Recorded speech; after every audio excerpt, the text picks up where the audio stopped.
धृतराष्ट्र भूमिकेमुळे शासनाचे लाखोंचे नुकसान.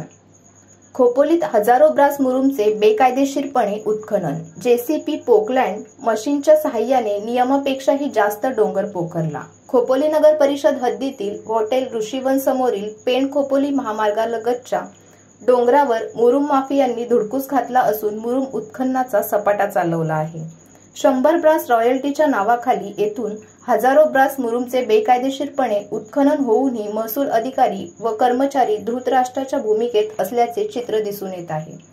खालापूर महसूल प्रशासनाच्या वरदहस्ताने मस्तावलेले मुरुम माफिया थेट वरिष्ठ लोकसेवकांनाच मॅनेज केल्याची भाषा करू लागले आहेत. त्यामुळे खालापूर तालुक्यातील महसूल प्रशासनाच्या कारभाराविषयी प्रश्नचिन्ह निर्माण झाले आहेत.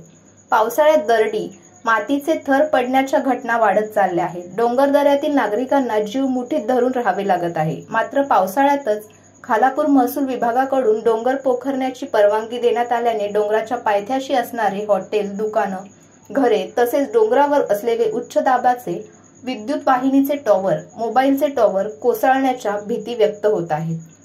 गाव व शहरातून राजरोसपणे जेसीपी पोकलँड मशीनच्या सहाय्याने नियमापेक्षाही जास्त डोंगर, टेकड्या, जमिनी खोदून व मुरुम उत्खनन अहोरात्र सुरू आहे. हा सगळा प्रकार इतका सराईतपणे होत आहे की कुणालाच कायद्याची किंवा कारवाईची भीती वाटत नाही. याच्या पाठीमागे काय गौडबंगाल आहे याचे गणित सामान्य माणसाला उलगडत नाही. कमी म्हणजे 100 ब्रासची रॉयल्टी काढून जास्त ब्रास मुरुम काढणे किंवा शेकडो ब्रास रॉयल्टीच्या नावाखाली हजारो ब्रास मुरुम काढण्याच्या अनुचित प्रकाराने शासनाला लाखो करोडो रुपयांचा चुना लावला जात आहे.